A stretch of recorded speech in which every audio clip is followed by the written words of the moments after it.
Bago tayo magpatuloy sa part 2 ng kwento ng kaabang nating si Laura, ay i-promote ko muna ang ating Facebook page. So mga hindi pa nakaka-follow, please follow. Narito na ang part 2 o huling bahagi ng kwento ng buhay at pag-ibig ng kaabang nating si Laura at ng DKB, Dear Kuya Bono ng Bono's Love Tube, kaabang mo sa bawat kwento.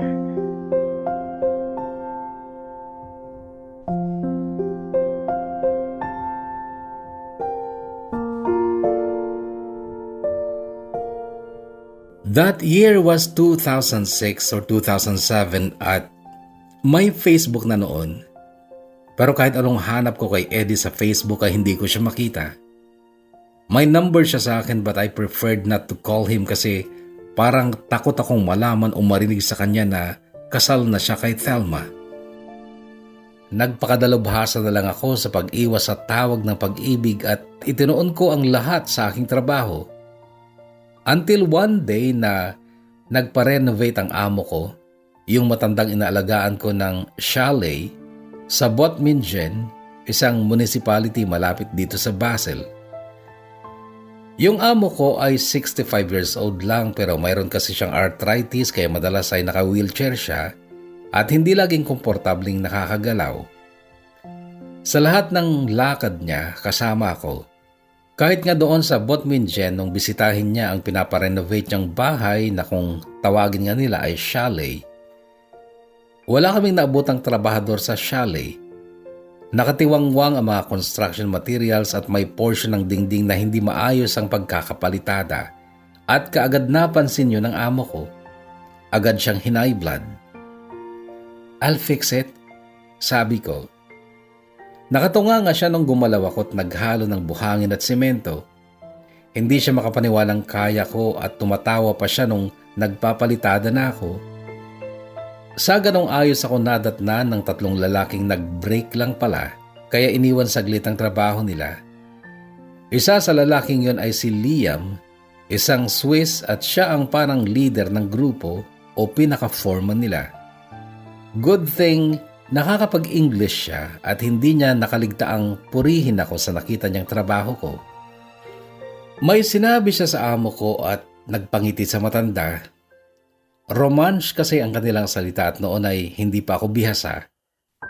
Noong pauwi na kami, masaya ang kwentuhan ng amo ko at ng driver niya hanggang sa kalabitin ako ng amo ko at sinabing, "That man, the foreman, is single. And he told me that he likes you." "Whose man?" Tanong ko naman. "Liam, the foreman working in my chalet. Laura, he likes you. And he asked me if he can invite you somewhere on Sunday." Sumapit ang Sunday.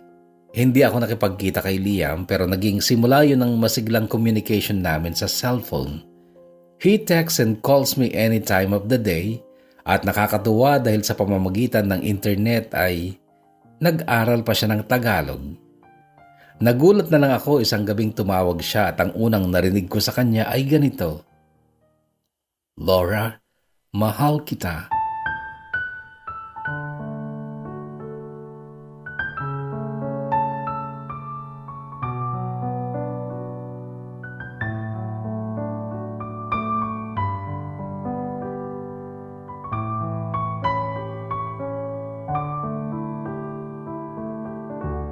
Sa paningin ng iba, siguro gwapo si Liam, hindi sa akin.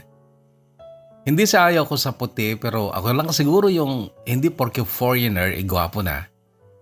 Gusto ko naman ng maputi pero Pinoy. Hindi ko ma-explain kung bakit. Siguro parang sa pagkain na lang, bakit mas gusto ko ng adobo kaysa sinigang. At ito ang dahilan kung bakit mas gusto ko na lang kabanding si Madam, si Vanjie at mga alagang bata ni Vanjie kesa makipag-date kay Liam.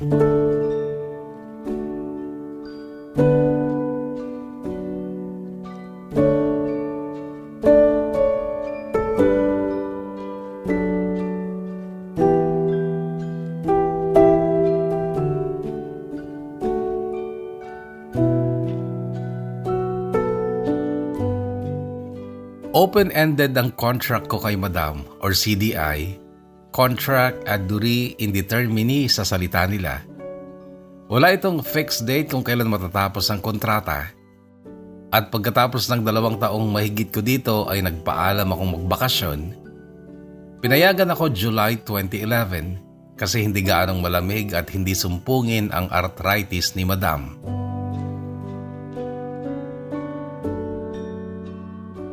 Ang daming sorpresa pagdating ko sa amin sa San Luis, Aurora.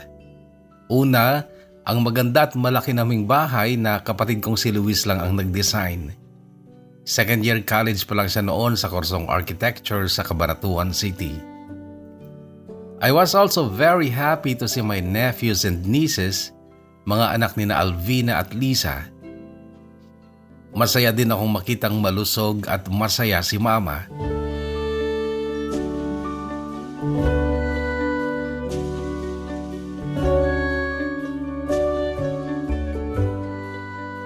Pero may isang gabing hinila ko ni Lauren na noon ay 22 years old na at graduating na sa kursong nursing sa Cabanatuan din. Hinila niya ako sa kwarto niya. Isinara niya ang pinto at ang sabi niya, "Ate, buhay si Papa. Nasa Cabanatuan din siya at may iba na siyang pamilya."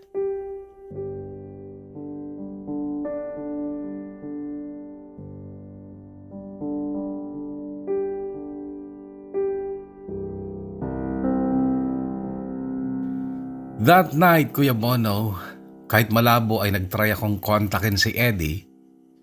Hindi ko sure kung active pa ang dating SIM card niya. Mahigit 2 taon na kasi kaming hindi nagkita.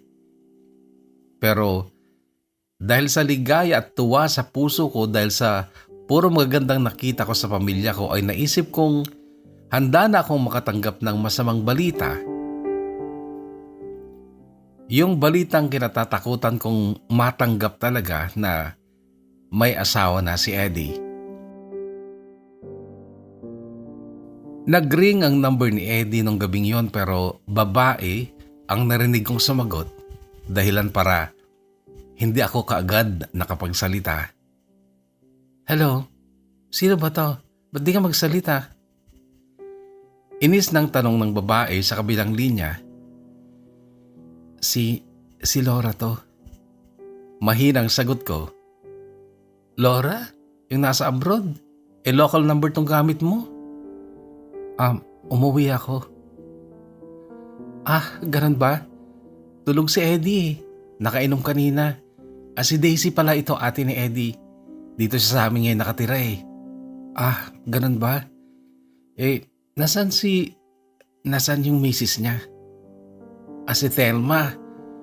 Nandito sa tabi niya, tulog din. Nakaunan pa ka sa braso ni Eddie eh. Ang sweet nila. Nagsiselos ka ba? Nagulat ako sa biglang pagbabago ng tono ng boses ni Ate Daisy pero nagawa kong sumagot ng, "Bakit naman ako magsiselos, ate? Wala naman akong karapatan. Bakit kasi ikaw, Laura, hindi ka pa mag-asawa? Para may braso ka na rin sanang nauunanan." Labis pa rin ako nagtataka noon kung bakit ganun siya magsalita sa akin. Never ko pa naman siyang na-meet or never kami naging close. Wala pa ate. Sige po, baka magising pa si Eddie. Bye na po." Sige Laura, sabihin ko na lang na tumawag ka." Wala pang 10 minutes, Kuya Bono, ay nag-ring ang phone ko. Number ni Eddie ang tumawag. "Hello? Sabi ko pa lang at narinig ko na si Eddie." "Totoo nga, nandito ka na. O bakit hindi ka makapaniwala yata?" Si Ate Daisy ang nagsabi eh. Alam mo naman yan, para sa kanya biro ang lahat ng bagay. Napakatimang ng babaeng yan. Aray! Ba't napaaray ka, Eddie? Si ate dinagukan ako. Si Ate Daisy ba? Akala ko kinurot ka sa tagiliran ni Thelma. Thelma? Wala dito si Thelma. Wala. Sabi ng ate mo, katabi mo siya sa higaan at nakaunan pa sa braso mo. Huwag ka nagpapaniwala sa ate kong ito. Bugak nga ito. Ganun ba? Nasaan siya? Nasa bahay nila, busy. So nagkabalikan na kayo, Eddie? Oo. Mahigit 1 taon na ulit kami. Ganun ba? Bakit hindi pa kayo nagpapakasal? Ikakasal na kami sa susunod na linggo. Okay. Congrats, Eddie. Sabi ko na lang pero tumulo ang luha ko. Labis kasing nagdulot ng saya sa puso ko ang marinig pa lang ang boses ni Eddie makaraan ng 2 taon pero wala pa rin palang pag-asang maging kami at yun marahil ang dahilan ng pagtulo ng luha ko noong sandaling yun.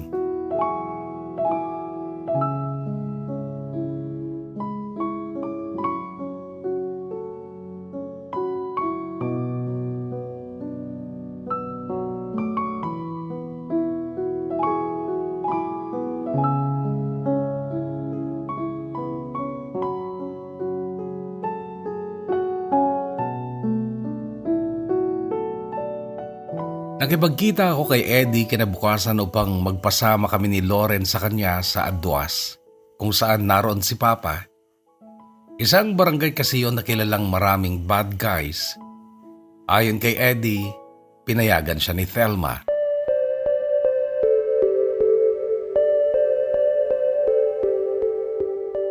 Sa Aduas, nadatan naming masayang nakikipag-inuman si Papa sa harapan ng bahay nila. Kasama ang mga kaibigan niya. At sobra-sobra ang pagkagulat ko, Kuya Bono, dahil kainuman niya si Pedring. Yung anak ng scammer ng lupa na kasabay niyang nawala, na dati ay pinaniwalaan naming nakapatayan niya at kasama niyang naitapon sa dagat o kaya'y naibaon sa lupa sa gitna ng gubat. Mataba at maputi si Papa pero hindi siya sa akin nakatingin kundi kina Eddie at Loren noong pumasok kami sa tarangkahan nila at si Loren ay bigla niyang sinabihan ng, "Andyan ang tita Magda mo, baka makita ka. Ano ba kasi nandito ka na naman? Wala akong pera, bumalik ka na lang sa ibang araw." Hiyang-hiyang tumingin sa akin si Loren. Noon ay tinanggal ko naman ang salamin kong kulay itim at lumapit ako sa kanya. "Papa, ako si Laura, ang panganay mong anak. Masaya akong makita kang ligtas at masaya." Ikaw pala. Mukhang big time ka." Nakatawang sabi ni Papa. Nakitawa din ang mga kaibigan niya. "Aalis na po kami. Paalam ko." Dahil nung sandaling yun ay hindi ko maintindihan ang damdamin ko. Hindi ko alam kung talagang natutuwa akong makita siya o galit na galit ako. Dahil sa kung anumang dahilan ay hindi pa rin maiaalis yung katotohanang iniwan niya kami noon at hinayaan niya kaming magdusa at maghirap. Nakaisang hakbang na ako palayo sa kanila nang marinig ko siyang nagsalita. Teka Laura, baka may pang isang case ka dyan." Habol niya. Saglit akong nag-isip kung bibigyan ko siya matapos ng pagpapabaya niya sa amin noon. Hindi lang paghihirap na literal dahil wala kaming makain, walang pambili ng mga basic commodities kundi paghihirap ng kalooban dahil akala namin patay na siya pero nakikutsyaba lang pala sa anak ng scammer ng lupa. Para ano? Para silang makinabang sa na-scam nilang pera.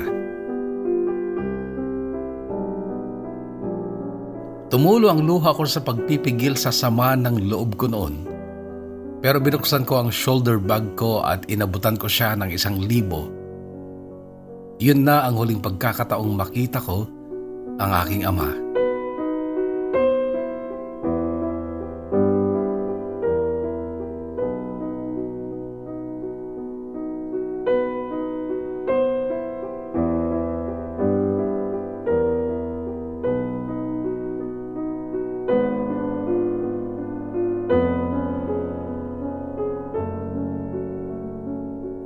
Sa isang fine dining restaurant na nasa garden kami nag-lunch na tatlo na Loren at Eddie. Nasa kahabaan yon ng Del Pilar Street. Pero pagkakain ay nagpaalam na si Loren dahil marami pa raw siyang lalabhan sa boarding house niya. Naiwan kami ni Eddie. Kwentuhan lang pero nung marami ng tao dahil oras na talaga ng tanghalian, ay lumabas na kami, naglakad-lakad hanggang sa makarating sa malaking park sa pagitan ng Del Pilar Street at Burgos Avenue. Pumwesto kami ng upo sa isang concrete bench at muling nagkwentuhan. Naging mas seryoso ang paksa ng usapan hanggang sa bigla na lang namula ang mga mata ni Eddie na parang iiyak na. "Uy, okay ka lang?" Tanong ko pa. Humugot muna siya ng malalim na hininga. Then saglit na tumitig sa mga mata ko. Saglit lang. "Hindi ko inaasahan na magkikita pa tayo, Laura. Akala ko talaga makakalimutan mo na ako kasi bakit ikaw, Eddie, nakalimutan mo ba ako?" "Hindi.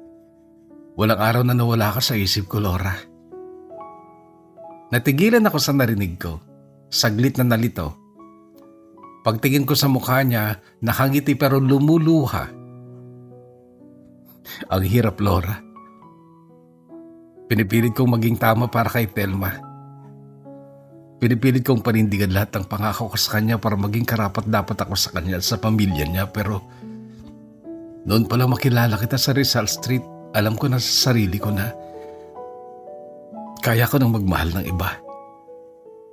"Ano? Eddie, anong sinasabi mo?" "Itinago ko lang sa'yo, Laura, kasi marami akong pangako kay Telma. Gusto kong mabalik yung tiwala niya sa akin at nang magkabalikan kami. Mahal niya ako kaso nagkasala ako noon sa kanya kaya hiniwalayan niya ako. Mahal na mahal ko pa rin siya noon kaya nagsikap akong magkabalikan kami. Pero habang nagtatagal na kasama kita, nakita ko yung ugali mo, yung pagkatao mo. Laura, nawala si Telma sa puso ko. At ikaw na noon ang mahal ko, pero alam kong mali na ligawan kita. At alam ko din, Laura, na mali. Maling-mali na sinasabi ko pa ito sa iyo ngayong ilang araw na lang ay ikakasal na ako kay Telma. Sorry. Parang sasabog kasi ang dibdib ko, Laura."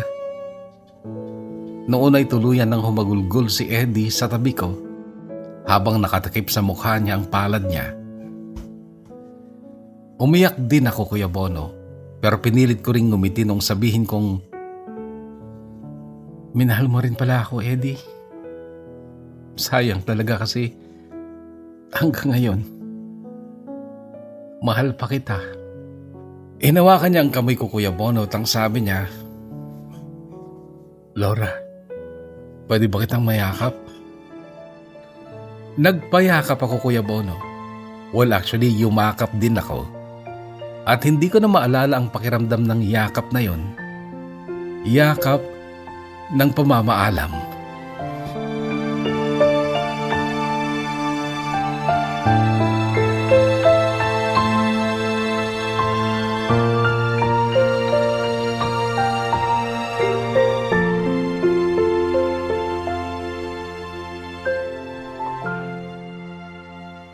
Ang sakit nun, Kuya Bono. Yung malaman kong may damdamin din pala sa akin noon pa ang lalaking pinakamahal ko, pero nung sandaling yon na mag-aminan kami ay hindi pa rin pwedeng maging kami dahil ikakasal na siya kay Telma. Oo, saglit sumagi sa isipan ko noon.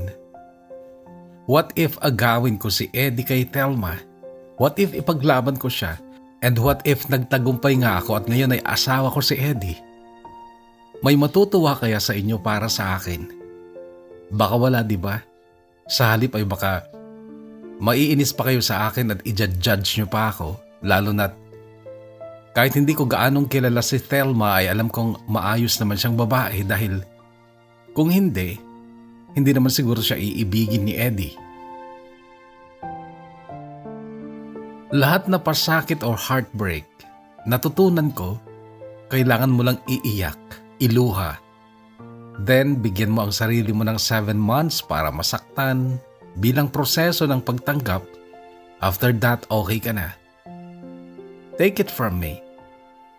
Kahit gaano mo pa kamahal yan kapag nag-decide ka ng mag-let go at magdusa for a while, makaka-move on ka. Trust me on this.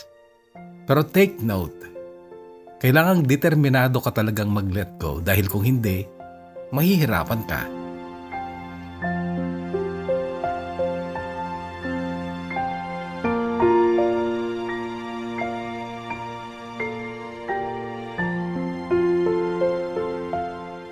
Three weeks na ng bakasyon ko dyan sa Pilipinas nung dumating si Alvina sa bahay.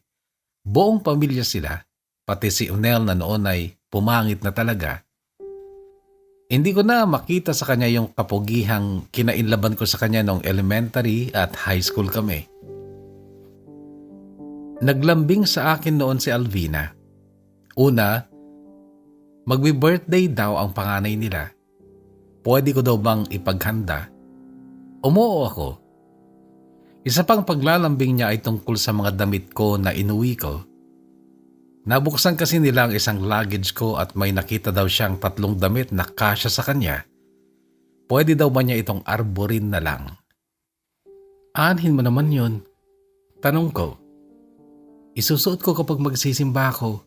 Baka kasi kaya hindi pinapakinggan ng Diyos ang mga dasal ko dahil hindi ako presentable kapag nagpupunta ako sa simbahan. Ano ba kasi pinagdadasal mo, Alvina? Ano pa ba kundi yung guminhawang buhay namin? Nagbago na rin si Alvina noon. Dati mahiyain siya pero nung time na yon halatang dala ng kahirapan ay natuto na rin siyang magpakapal na mukha. Ako hindi ako nagbago sa pagiging prangka ko sa kanya. Ang sabi ko, Alvina, hindi bagay sa iyo yung mga damit ko. At tungkol naman sa pagginhawa ng buhay ninyo ni Onel, huwag mong iasa dasal o pagsisimba linggo-linggo. Di ba sabi nga, nasa Diyos ang awa na sa tao ang gawa. Pagkasabi ko noon ay tumayo ako at iniwan siya. Pumasok ako sa kwarto ko, kumuha ko ng pera at ibinigay ko sa kanya. Pero nanlaki ang mga mata niya. Palipat-lipat ang tingin niya sa perang inaabot ko sa kanya at sa mukha ko. Hindi siya makapaniwala. 200,000 yan, Alvina. Kung kulang pa yan, magsabi ka lang. Patigilin mo sa pagko-construction ng asawa mo. Dati may bakery sila, di ba? Magbukas kayo ng bakery.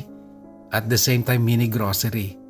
At yung mga damit ko, pang winter ang mga yon. Ginagamit ko ang mga yon sa Switzerland. Baka pagtawanan ka lang ng mga tao kapag nagsuot ka ng mga ganun sa simbahan. Mahabang litanya ko pero nung tingnan ko ang mukha ni Alvina, umiiyak na pala.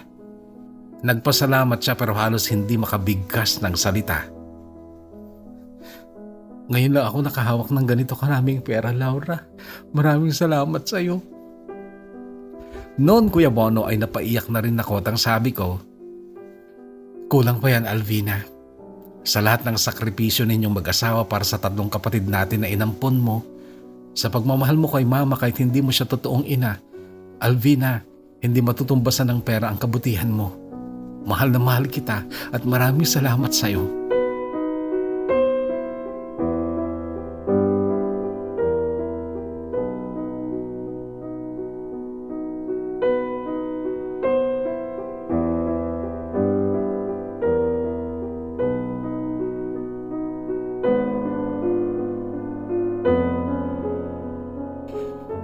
Kuya Bono, hindi sapat ang pera at pasasalamat sa kabutihan ni Alvina sa amin kaya totoo, sobrang appreciated ko siya.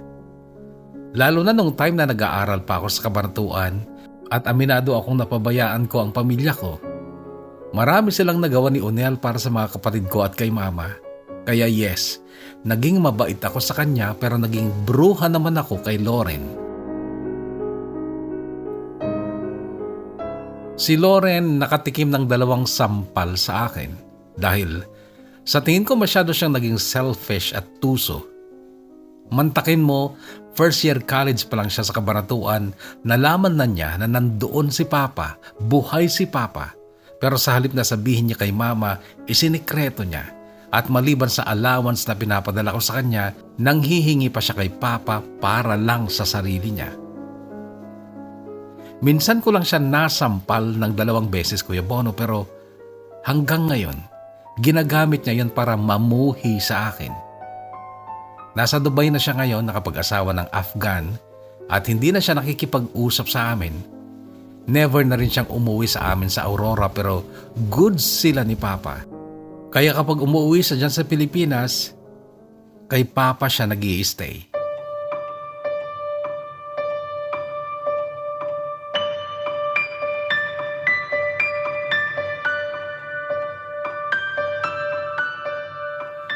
Anyway, balik tayo sa 7th birthday ni Chano, panganay na anak ni Onel at Alvina. Si Mama ang nagsuggest na sana mag-beach kami dahil matagal na raw siyang hindi nakakaligo sa dagat. Ako lang ang nagsabi na sa Dipakulaw kami mag-beach. Nag-rent kami ng van kasi that time ay wala pa kami sasakyan. Nagdala kami ng mga pagkaing luto na, merienda pero nagdala pa rin kami ng mga lulutuin pa lang. Nung magluluto na kami sa tabing dagat, ang lakas ng hangin at hindi kami makapagparingas ng mga kahoy na dala namin. Naisipan kong bumili na lang kami ng gasolito, yung Shilane na maliit na may burner na sa tuktok. Nakakuha kami ng tricycle papuntang bayan. May nabuntutan kaming nakasakay sa kolong-kolong na napakabagal dahil may kargang deform bars o yung bakal na ginagamit sa construction. Sinisigawan ng tricycle driver namin ang driver ng kolong-kolong para tumabi saglit para makadaan kami. Nakinig naman pero nung matapat kami sa kolong-kolong ay nakita ko ang mukha ng driver. Hindi ako maaaring magkamali. Si Bron.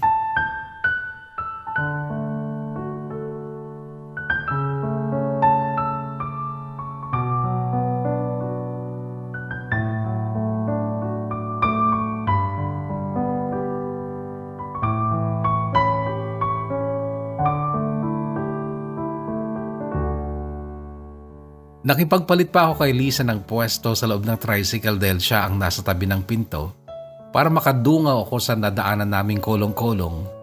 Dumungaw ako. Halos kalahati ng katawan ko ang nakalabas ng pinto. At hindi pa kami masyadong nakakalayo noon sa kolong-kolong, sumigaw ako. "Bron! Bron!" Sabay kaway. Nagulat siya pero hindi nakapagsalita. Ang ginawa niya ay binilisan niya ang patakbo niya. Sinabihan ko naman ang tricycle driver namin na magpabagal siya. May pagkatsismosa pa yata ang aming tricycle driver kasi ang sabi, "Bakit, sino ba yan?" Biniro ko naman siya, nakatawa akong sumagot ng, "Asawa ko yan, kuya." Napatunga nga naman sa akin ang kapatid kong si Lisa. Noong matapat na sa amin si Bron ay sinabi kong nasa beach kami. At may bibilin na ako sa palengke. "Pumunta ka ha, hihintayin kita." Sigaw ko pa sa kanya.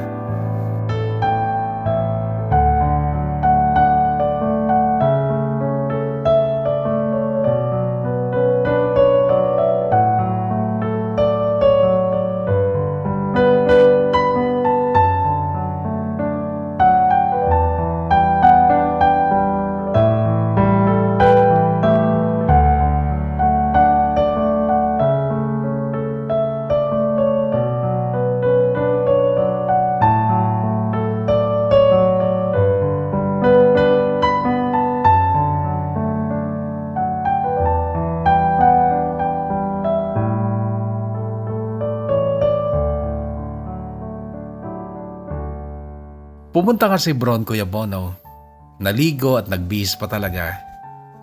Graduate siya ng agricultural course at napasok daw dati sa munisipyo pero nung magpalit ng mayor, natanggal na rin siya. Kaya that time ay wala siyang trabaho kaya nagko-construction muna. Aminado ako na kumpara sa kilig ko nung makasama ko si Eddie sa Kabanatuan ay walang ganun akong naramdaman kay Bron nung magsama kami sa beach. Pero ang naramdaman ko ay komportable ako sa kanya. Like pwede kong sabihin kahit anong gusto kong sabihin. Pwede akong gumalaw, kumilos ng walang pagkukunwari. Si Bron kasi talaga ang totoong nakakaalam kung anong buhay ang meron ako noon, lalo na nung college ako. Lahat ng paghihirap ko dati, siya ang nakakita at naroon siya noon lagi para tulungan ako. Matagal kaming nagkukwentuhan hanggang sa nung palubog na ang araw at nagpasya na kaming mag-pack up at umuwi. Tumulong pa si Bron sa pagsasakay ng mga gamit namin sa van. Noong nasa van na kami pauwi ng San Luis ay bigla ko nilang napagtanto dahil sa tanong ni Mama na, "May asawa na ba si Bron, Lau?" Natinag ako dahil sa tagal ng kwentuhan namin ni Bron ay hindi ko man lang talaga natanong ang love life niya. Noon ay tinawagan ko siya sa cellphone. Isang ring lang talaga Kuya Bono, sumagot na, "Bron, ang tagal nating nagkwentuhan kanina pero ngayon ko lang naalala. May asawa ka na ba?" "Wala pa rin. Gaya mo, single pa rin ako." "Ganon? Paano mo naman nalaman na single ako hindi ka rin naman nagtanong tungkol sa love life ko?" "Oo, hindi ako nagtanong sa'yo pero nagtanong ako kay Lisa." "Okay, sige. Shopee ang signal Bron moving kasi kami. Mamayang gabi na lang ulit tayo mag-usap." "Okay Laura, ingat kayo ha."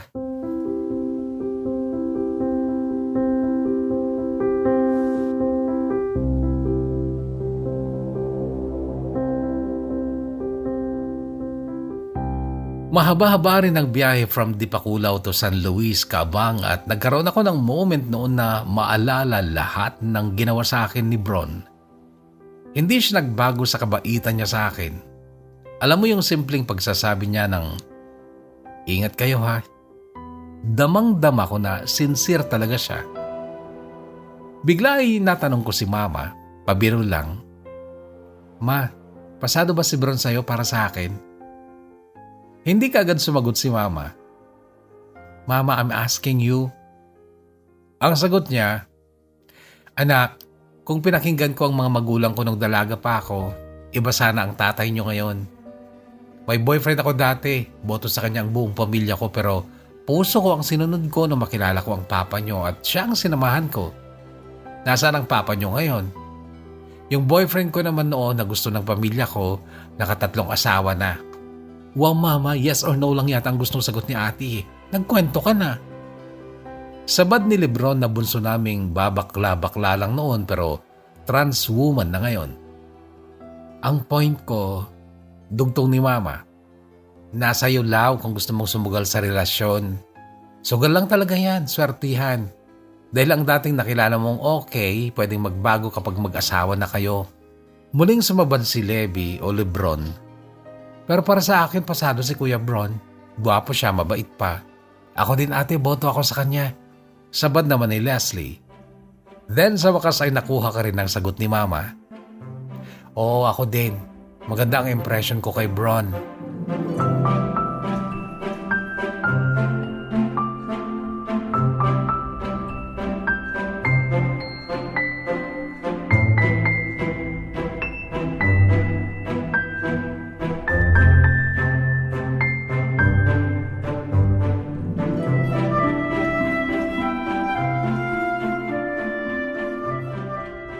Dito kami nagpakasal ni Bron sa Switzerland.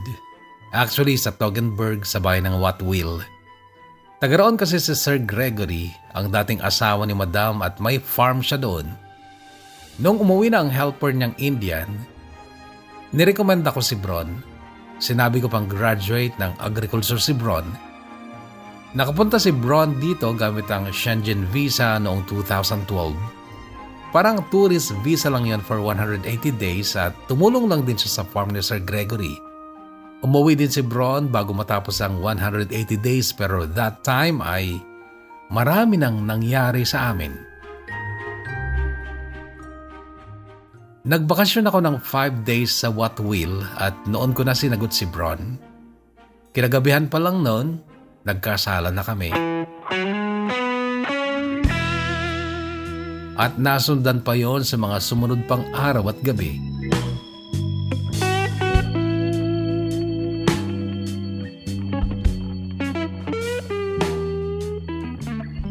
Nagsumpaan kami ni Bron sa tuktok ng Gulman Hiking Mountain. Nag-overnight kami doon very romantically. Isa ang Gulman sa pinakamataas na bundok sa Toggenburg. That was July 2012. 5 days later, umuwi na rin si Bron dyan sa Pilipinas kung saan siya naghintay sa akin ng mahigit 10 taon.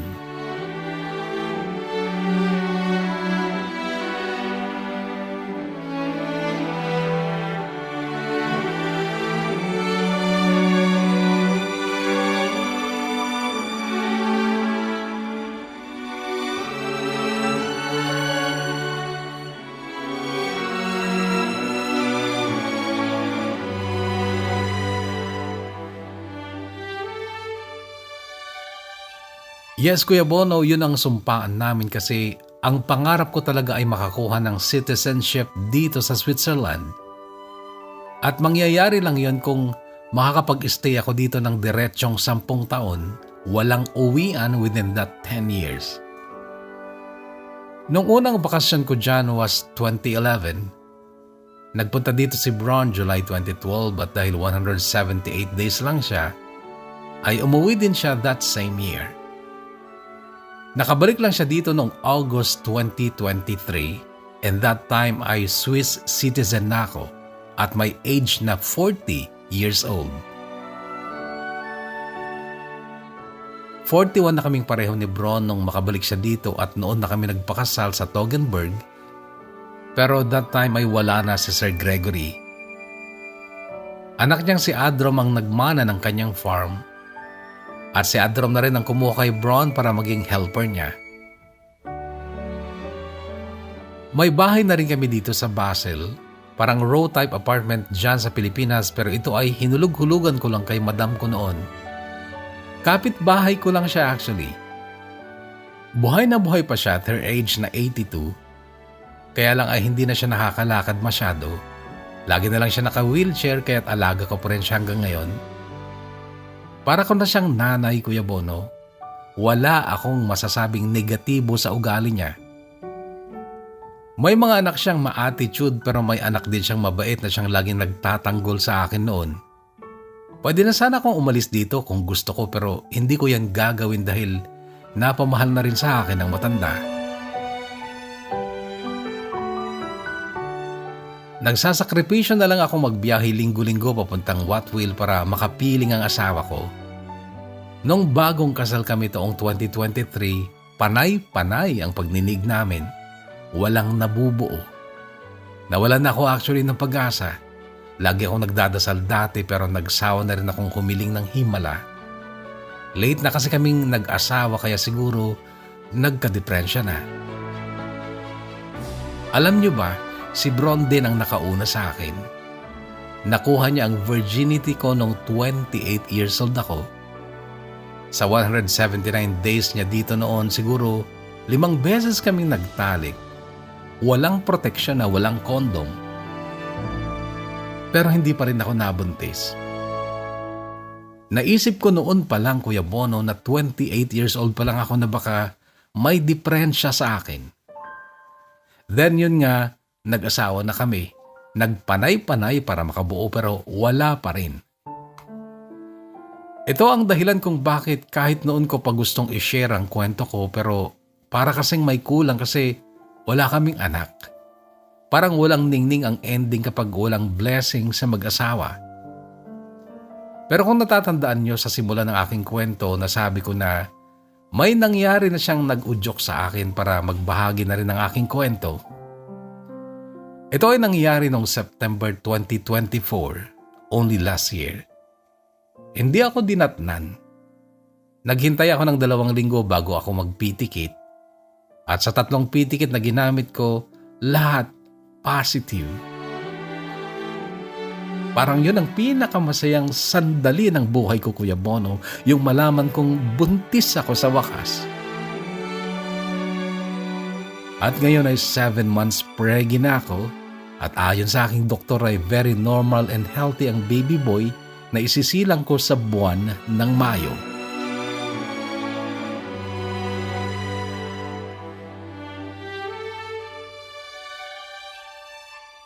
Sobrang miss na miss namin dyan sa Pilipinas pero matagal pa siguro bago kami makauwi. Nasanay na rin kami dito, Kuya Bono. Bahagi na rin kami ng komunidad at marami na rin akong mga kaibigan dito. Hindi lang mga Swiss kundi iba't ibang lahi. May nakilala akong Pinay noong 2016. Nag-try ako makipagkaibigan sa kanya. Taga Davao siya kaso hindi ako sinuwerte dahil iba yung level niya. Hindi siya willing na makipagkaibigan sa akin. Member na rin ako ng International Women's Institute dito sa Basel kaya kung circle of friends lang, marami na ako.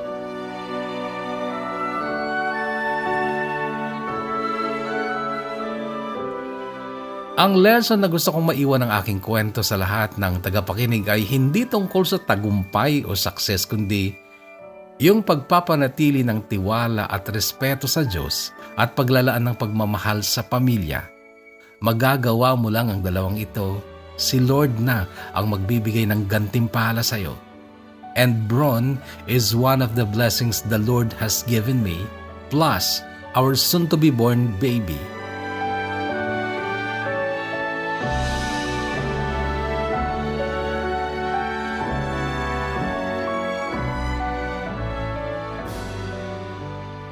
Apat sa 6 kong kapatid ang napagtapos ko ng pag-aaral.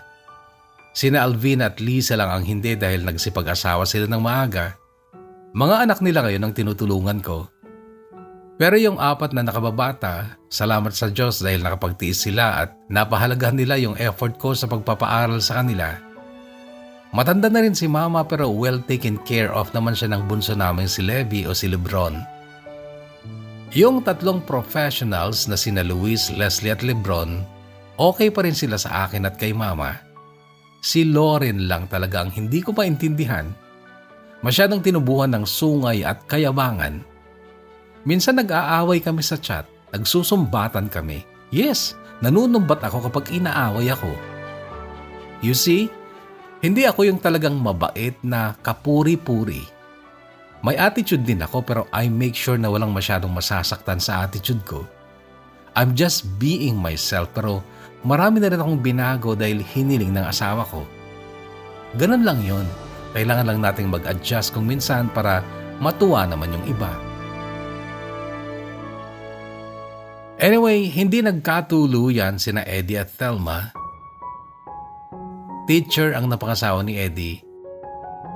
Si Bernard, nakapag-asawa ng taga Maynila, balita ko, sumubok siya noon sa pag-aartista at nakagawa rin ng ilang indie movies.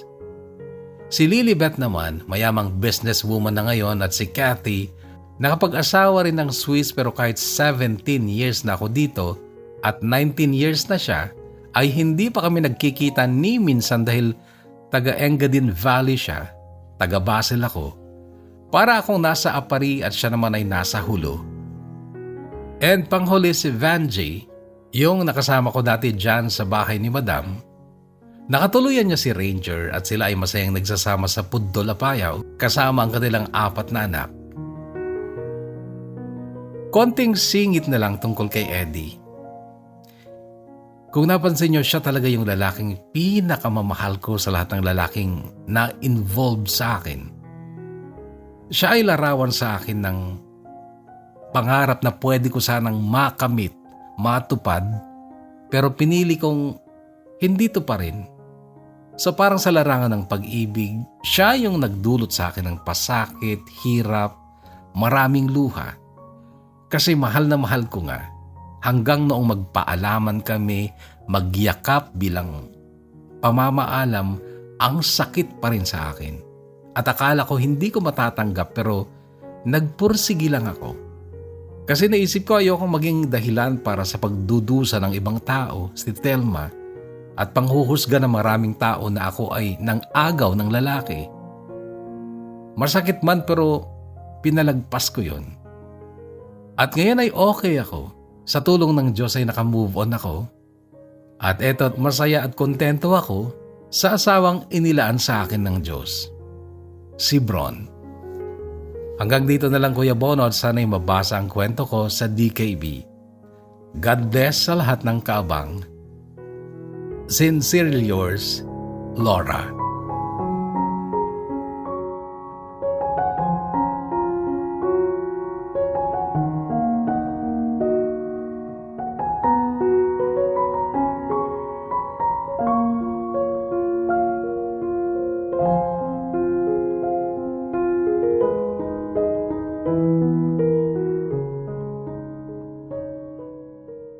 Una sa lahat muli, kaabang na Laura, pasensya ka na kung hindi ko napagbigyan yung kahilingan mo na baguhin pa yung title ng iyong kwento sapagkat na-upload na natin yung part 1. Magulo kasi kung iba yung title ng part 2 mo, baka isipin nila na iba yung ibang kwento na ito, ano?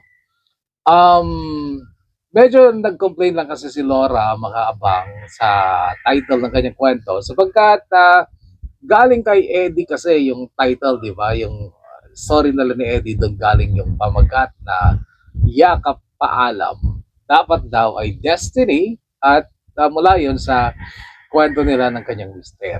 Kaya lang, hindi na talaga pwede. So, pasensya na. So, ito ay suggestion na lamang sa lahat ng nagbabalak pang mag-send ng kanilang mga kwento. Maglagay na rin kayo ng gusto nyong title ng inyong kwento. Kung okay sa amin, ay gagamitin natin ang title na naisip nyo. Okay?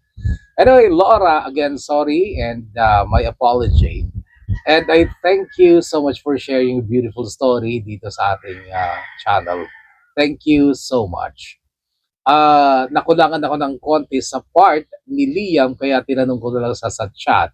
At ang sabi niya, hindi raw talaga siya nagka-interest kay Liam kaya nung una ay friend zone hanggang sa nawala na yung kanilang text communication. So, Liam ay parang extra lang sa kanyang kwento. It happened na hindi siya yung tipo na mahilig sa afam ba. Afam din bang tawag niyo kahit na European yung lalaki? Anyway, puro-puro ng aral at inspirasyon ang iyong kwento at pagpapakatotoo na rin kasi hindi ka bida-bidahan. And yung sasabi mo na you're just being yourself, being natural, that's the best. Pero tama, na kailangan mag-adjust para sa iba, lalo na kung parte ito ng buhay mo. Ang taong ito na gusto magpabago sa'yo, sa ilang bagay. Not necessarily yung buong pagkatao ang baguhin mo, okay? And thank you so much. At isa pa, sabi mo ay nagtanim ng galit sa'yo si Lauren dahil lang sa mag-asawang sampal na ibinigay mo sa kanya. Medyo nasaktan din ako sa part na sa papa mo na ang sabi mo yun na yung huling pagkakataong makita ko ang aking ama. Kung buhay pa siya, sana ay huwag mong isara yung pinto mo sa kanya. Kasi baka, well, napag-aral ka rin naman niya hanggang third year college, hindi ba? Wala ka dyan kung hindi dahil din sa kanya. Kung minsan kasi ang mga matatanda ay naiipit sa isang sitwasyon that they have to make choices na maliman at kung nakakaunawa ka, unawain mo na lang and try to forgive your father. Suggestion lang yan, hindi ka tinuturuan, okay? Again, maraming salamat for sharing your beautiful story, kahugot na Laura, and may God bless you more. At sa ating mga shoutout, umaambon mga kabag. Pa-shoutout po here in Hong Kong, sabi ni Margie Tumbali. Ito ay mula sa part 1 sa mga comments sa YouTube ng kwento ni Laura part 1. April Aduro, thank for the new upload. Yehey, may papakinggan na ako habang listening mula kay Valentina Soriano. Shoutout to you. Ganun din kay Cloud Striper. Cloud Stripe pala. Sorry naman. Watching here in Taiwan. Maraming salamat. Cloud Stripe. And kay Jonathan, hello po po. Shoutout Fernandez family, Ohas family, and friends. And kuya pa shoutout po sa family ko dyan sa Pinas. See you soon. Lalo na sa mother kung may sakit. Rayma Rogel, get well soon po mother. And Jenky Agsalog, shout out to you. Remelin Carpio, shout out to you, just sa Hong Kong. And Jane Tredanyo, shout out to you. Noel Esteban from Tuguegarao City, pa shout out po sa my loves po, Ami Grace. I love you more. That is from Noel Esteban. And wala naman kay Let Valdez, shout out to you, just sa Causeway Bay, Hong Kong. And Axel Tamang, matagal-tagal akong nag-stop sa pakikinig ng stories dito since nakilala ko yung jowa ko ngayon, kaya todo balik ako sa lahat ng stories na upload mo na na-miss ko isang taong mahigit din. Axel Tamang. So, kumusta naman yung love life? Axel? I-share mo na. And hello kay Bono, good day. Shoutout po listening here in Cyprus. Shoutout din kay Ate Hilda Ramilo na nakikinig dito sa Cyprus. God bless Kuya Bono and more power to all your channels. Mula kay Maricel Butakan ng Cyprus. Silent listener here from Lalo, Cagayan Valley. Hi Papa Bono, always nakikinig sa mga uploads mo. Mula kay Maria Angelique Orteza ng Lalo, Cagayan. Hi sa'yo. And Lani Hogan, shoutout to you mula dyan sa Turkey. may bago na naman papakinggan. Shout kay Bon. Always kami nag-aabang sa mga upload mo mula naman kay Noemi Centino and Nympha Dantes. Shoutout sa aking anak sa Hungary, Ryan at lahat ng taga-Asinan sa San Manuel, Isabela. Nympha Dantes. Asay Lagwa, yung kay Mercy ang inaabangan ko talaga o pinap-follow up namin. Don't worry, Asay. Phrase Q Bonilla, shoutout to you. Ganun din kay Levin Torres, who says, may papakinggan habang nagluluto. Shoutout listening and always waiting sa mga uploads here in Hong Kong. God bless Kuya Bono. God bless you too, Levin Torres. Thank you. May bagong upload na naman. Shoutout sa family ko dyan sa Kawayan City, Isabela. Shoutout din dito sa Longpin, Hong Kong. Salamat from Pasag Jenny Ambatali. Shoutout here in Hong Kong from Kalinga Province po. Siya ay si Crisanta de la Cruz. Hello kayo po na imbag na bigat tayo amin nga awan labas na habang listening here in France. Punamit ni Eileen Kabakungan. Wow, France. Desilen Ferrer. Shoutout kayo po na Desilen Bidanya of Doha, Qatar. Shoutout to you. Shoutout kayo po na from Batasan Hills, Quezon City. Always listening sa mga bagong upload mo. Pa-shoutout sa nanay ko na kasama ko dito sa bahay. Nag-aalaga ng aking anak na si Buwana Malaya Faith. Thank you and more power to your program.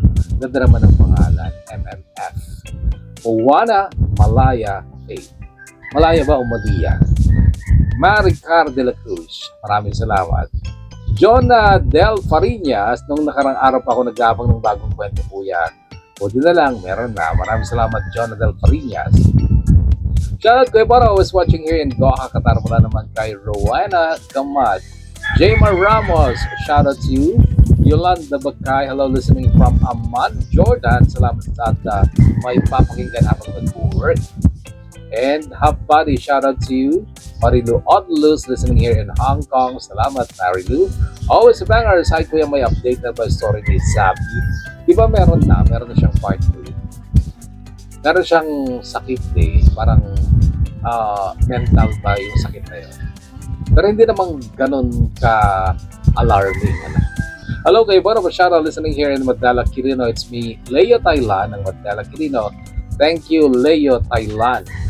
And Boss Aim, shoutout to you. Shoutout kay Bono, I have a listener from Tanudan, Kalinga. Siya ay si Janet Liday. I think yung nakatuluyan niya ay yung nagbigay ng mais na kanin. Mais na bigas. Food lover, shoutout to you. Jackie Rumbawa, shoutout to you. For me, 42 or 43 lang siya kasi 1999 4th year high school. Marjorie Mortela. May papakinggan naman ako, Kuya Bon, or shoutout naman, Justin Prel Gamon dito sa Saudi Arabia. Salamat, Justin Prel. And hello po, Bon, or shoutout listening here in Dubai. Elementary pa lang ako, nakikinig na ako sa inyo. I really love your voice po and all the way. And also the way you narrate stories.